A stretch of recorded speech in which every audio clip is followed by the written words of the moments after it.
Praise the lord ప్రియులారా, ఈరోజు మనము పైథాన్ స్పిరిట్ అంటే తెలుగులో పుతోను అనే ఆత్మ గురించి విందాము. ఈ ఆత్మ కొండ చిలువ రూపంలో ఉంటుంది. భవిష్యవాణి చెప్పే ఆత్మ అని కూడా అంటారు. ఈ ఆత్మ గురించి అపోస్తల గ్రంథంలో 16వ అధ్యాయము 16 నుంచి 18 వరకు ఇలాగు రాయబడి ఉన్నది. మేము ప్రార్థనా స్థలము వెళ్ళుచుండగా పుతోను అను దయ్యం పట్టినదై సోదె చెప్పుట చేత తన యజమానునకు బహులాభం సంపాదించుచున్న ఒక చిన్నది మాకు ఎదురుగా వచ్చెను.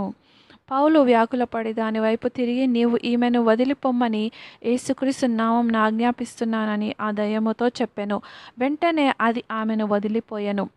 ఈ ఆత్మ కుటుంబాల్లోకి, బాంధవ్యాల్లోకి, సంబంధాల్లోకి, చర్చెస్లోకి వచ్చి లైఫ్ని అంటే పరిశుద్ధాత్మను పిండేస్తుంది. ఈ ఆత్మ నియంత్రించే ఆత్మ. నీలోని దేవుని పరిశుద్ధాత్మను బయటికి వచ్చేట్టు చేస్తూ ప్రార్థించకుండా చేస్తుంది.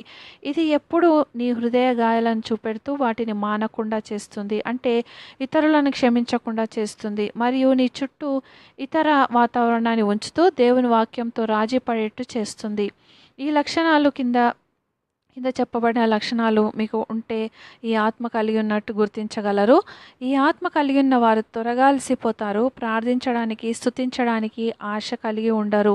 ఎప్పుడూ ఒత్తిడికి గురవుతుంటారు. ఆశని కోల్పోయిన వారుగా, హెల్ప్లెస్గా ఫీల్ అవుతుంటారు. ఓవర్‌హెల్మ్డ్ అంటే నిండిపోయిన వారుగా ఉంటారు. ఈ సూచనల తీవ్రత ఈ ఆత్మ ఎన్ని రోజుల నుంచి నిన్ను చుట్టుకొని ఉన్నదో, ఎంత ఒత్తిడితో నిన్ను అటాక్ చేస్తున్నదో దానిని బట్టి ఉంటుంది. ఈ ఆత్మ అపొస్తలుల కార్యములు 16:16లో పౌలును కూడా అటాక్ చేసింది. ఈ ఆత్మ ఎవరినైనా అటాక్ చేయవచ్చు. పౌలునే అటాక్ చేసింది. ప్రార్థించే వ్యక్తిని కూడా ఇది అటాక్ చేయవచ్చు. పాపం కారణం అవసరం కానక్కర్లేదు. ఈ ఆత్మ ప్రార్థించకుండా చేస్తుంది కాబట్టి వారు తమ పనిని చేయలేకుండా ఉంటారు. ఈ ఆత్మ పరధ్యానంలోకి నడిపిస్తుంది. ఈ ఆత్మ నీ గాయాలను స్వస్థపరిచే దేవుని దగ్గరికి రానియక నీ గాయాలను మానకుండా చేస్తుంది. పుతోను అనే ఆత్మ నిన్ను కంప్లైంట్ చేసేవానిగా మరియు పుకార్లు పుట్టించేవానిగా ఉంచుతుంది. ఆశ్చర్య కార్యాలు చేసే దేవుని దగ్గరికి ఇది రానియదు. ఈ ఆత్మ నిన్ను శ్రమల ద్వారా, కష్టాల ద్వారా నీ దృష్టి ప్రభువు మీద నుంచి మరలేట్టు చేస్తుంది. విడుదల కానియదు. ఈ ఆత్మ లక్ష్యము నిన్ను బంధకంలో ఉంచి నిన్ను నీ లక్ష్యానికి చేరనివ్వదు. నీవు అంతరంగంలో చనిపోయినట్లు ఫీల్ అవుతుంటావు. ఈ సమయంలో నీవు దేవుడిచ్చిన అధికారాన్ని వాడుతూ ఈ పుతోను ఆత్మతో యుద్ధం చెయ్యి. అపోస్తల కార్యం 16, 25, 26లో ఈ ఆత్మ ప్రార్థనను మరియు స్తుతిని నిరోధిస్తుంది.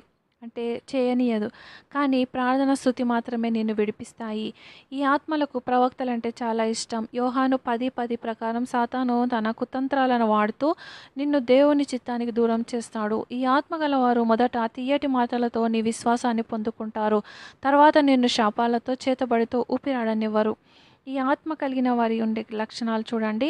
ఇతరులను మభ్యపెడుతుంటారు, తప్పుదోవ పట్టిస్తుంటారు, పరిమితులను పెడుతుంటారు, ఊపిరాడక చనిపోయేటట్టు అటాక్ చేస్తారు, ఆకస్మిక దాడి చేస్తారు, తమ చుట్టూ వాతావరణంలో కలిసిపోతారు. వీరు ఎంతో క్రూరులుగా ఉంటారు. పరిశుద్ధాత్మ లేకుండా మన మీద మనమే ప్రవచించుకుంటే ఈ ఆత్మను పొందుకుంటాము. ఈ ఆత్మ లక్షణాలు చూడండి. ఈ ఆత్మకు ముఖస్తుతి అంటే ఎంతో ఇష్టము. అందరూ స్తుతించాలి, మెచ్చుకోవాలంటూ కోరుకుంటుంది. అందరి దృష్టి కోరుతుంది. అందరికీ కనబడాలని, అందరూ తనను వినాలని కోరుతుంది. ముఖ్యమైన వారిని ఇతరులు తమను చూడాలనుకుంటుంది. డబ్బు సంపాదన దీని ముఖ్య ఉద్దేశము. జాగ్రత్త ప్రియులారా, భవిష్యత్తు తెలుసుకోవడానికి బైబిలు, పరిశుద్ధాత్మ, దేవుడు తప్ప ఇతరమైనవన్నీ సాతాను తంత్రాలే. ఇవి 10% కరెక్ట్ చెప్తాయి, 90% తప్పుగా చెప్తాయి. వీటిని ఆశ్రయించి దేవునికి దూరం కావద్దు. ఈ ఆత్మలకు మన జీవితంలో రావడానికి తలుపులు తెరవవద్దు.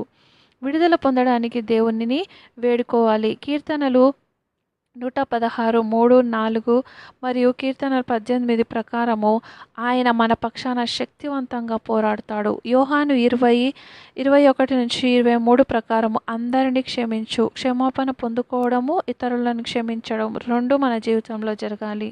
నీ జీవితంలో, నీ సంబంధాల్లో, నీ పరిచర్యలో, నీ పనిలో, నీ కుటుంబంలో తప్పులను ఒప్పుకో. దేవుని రక్తంలో శక్తిని విడుదల చేయి. కీర్తనలు 129:4 ప్రకారము ప్రతి తాళ్లను తెంపివేయి. కీర్తన 118:17 ప్రకారము జీవాన్ని ప్రకటించు. నేను చావను గాని సజీవుడనై దేవుని కార్యాలు వివరిస్తానని చెప్పు. యెషయా 10:27 ప్రకారం దేవుని పరిశుద్ధాత్మను ఊపిరిగా పీల్చుకో. జకర్యా 2:5 ప్రకారము దేవా నీ పునరుత్థాన శక్తిని పొందుకుంటున్నాను. ఆమెన్. ప్రియులారా ప్రార్థించుకుందాము. పరలోకమందున దేవా, పుత్తోను ఆత్మ గురించి మాకు తెలియజేసినందుకు వేలాది వేల వందనాలు, స్తుతులు, స్తోత్రములు. ఈ ఆత్మ నుంచి మాకు విడుదల దయచేయండి ప్రభువా. తండ్రి, మేము కానీ మా పూర్వీకులు కానీ ఈ ఆత్మకు ద్వారాలు తెలిసినట్టయితే క్షమించండి, వాటిని మా జీవితాల్లో మూసివేయండి ప్రభువా. నీ పరిశుద్ధాత్మ అగ్ని కవచంలో మమ్మలను కాయండి ప్రభువా. సంపూర్ణ విడుదలను నజరేయుని నామమున ప్రకటిస్తున్నాను. పరిశుద్ధాత్మదేవ, నీ కార్యం అలా సంపూర్తిగా జరిగించమని యేసుక్రీస్తు పేరట మిక్కిలి వింత వేడుకొంచున్నాము తండ్రి. Amen, amen, amen. ప్రియులారా, మరొక వీడియోలో కలిసేంత వరకు ప్రభు కృప మీకు తోడైండునుగాక. ఆమెన్.